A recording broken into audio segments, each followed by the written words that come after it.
Time is valuable, and sometimes it feels like there's never enough in each day. Luckily, there are a number of quick shortcuts in Terminal that can be used to save time when working with the Command Line Interface, or CLI. Jeremy here, and I'll show you some keyboard shortcuts to help use Terminal more efficiently. I'm going to change the directory to my desktop and begin with the Open command, which can open files and directories, including apps. For example, open acme-banner.png will open the image file on my desktop using the default app based on its extension, in this case, Preview. The same goes for opening directories. Open Jamf will open the Jamf folder on my desktop using the Finder. But what if I want to open something that's not in the current working directory, which is my desktop? I can still use the Open command with the absolute path to a file or directory without first changing directories. Since absolute paths begin at the root level with a /, I'll type open/system/applications/textedit.app and press return to open the TextEdit app. The Open command can even specify which app to use when opening a file. The -a option specifies which app to use followed by what file to open. Safari is capable of opening many different file types, so instead of opening the Acme Banner image file with Preview, I could specify Safari. Type open-a Safari to specify Safari as the app to be used and then the path to the file to be opened. Or, more appropriately, Safari can open websites using the same syntax. In this example, Safari is the app specified again and jamf.com is the file to open. It's important to specify the HTTPS protocol when opening websites with this command, otherwise Terminal will try to use Safari to open a file titled jamf.com in the current working directory. Pressing return to execute this command opens the Jamf website in Safari. Let's use this command to open a different website in a new tab. Instead of typing out the whole command again, I can just press the up arrow key to repeat the same command. Continuing to press the up or down arrow keys will cycle through the previously executed commands. The left and right arrow keys move the insertion point one character at a time, or keyboard shortcuts help speed this up. Control-A moves the insertion point to the beginning of the command, or Control-E moves it to the end. Option left arrow moves it backward one word at a time, or Option right arrow moves it forward in the same manner. If you want to move the insertion point to a specific character, press and hold the Option key and click where you'd like to move it. I'll change this to apple.com, and now the command opens the Apple website in Safari. Typos happen to the best of us, especially when you've got somebody watching over your shoulder.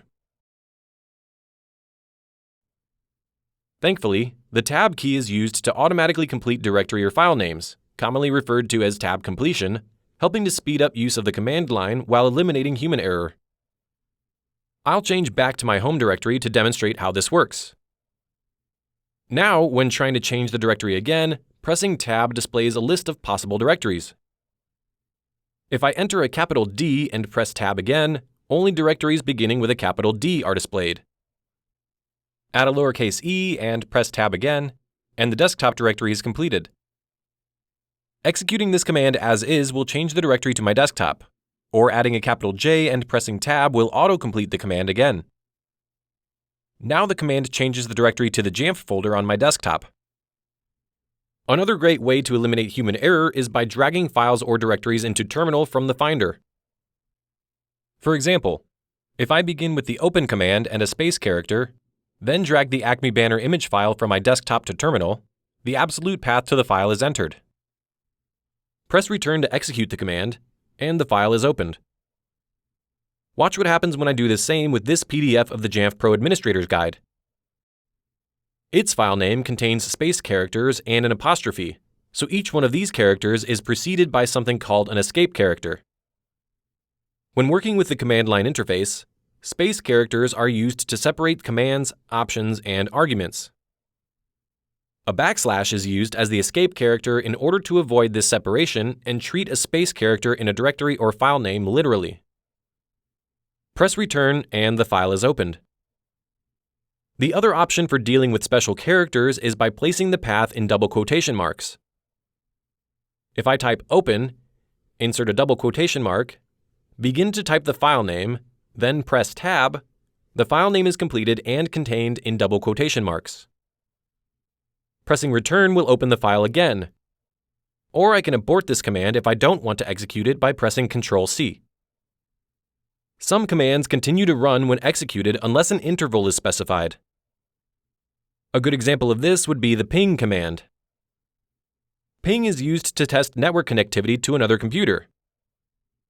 Let's ping the Google Public DNS by typing ping 8.8.8.8 and press return. The ping utility tests the connection every second and will continue until aborted because I didn't specify an interval. Again, to abort the command, just press Ctrl-C. Lastly, let's take a look at executing commands with elevated privileges. Think of this like when you're prompted for administrator credentials in the macOS interface. If I try to create a new folder in the root library scripts folder, I'll be prompted for my credentials in order to elevate my privileges because my user doesn't have privileges to make new folders here. In Terminal, executing a command to make the Jamf directory in the same location results in a permission-denied response. Using sudo as a prefix will execute commands as root, or the superuser. If I execute the same command with sudo at the beginning, I'm prompted for my password to elevate my privileges, and the Jamf directory is created. Once a command has successfully been executed with sudo, I can continue to use sudo without being prompted for my password for up to 5 minutes after each time it's used. Similar to the result when trying to make the Jamf directory without sudo, if I were to try to remove the Jamf directory without sudo, permission is denied.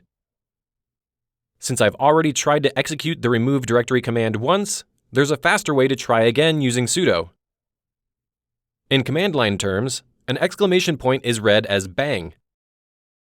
So I'll type sudo bang bang, and when I press return, the previous command is executed with sudo.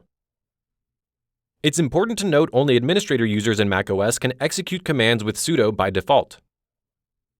Try exploring some of these commands on your own, but remember that using sudo is very powerful, and with great power comes great responsibility. That's all for our video on using Terminal more efficiently. Thanks for watching, and be sure to check out our other videos on the command line interface and Terminal.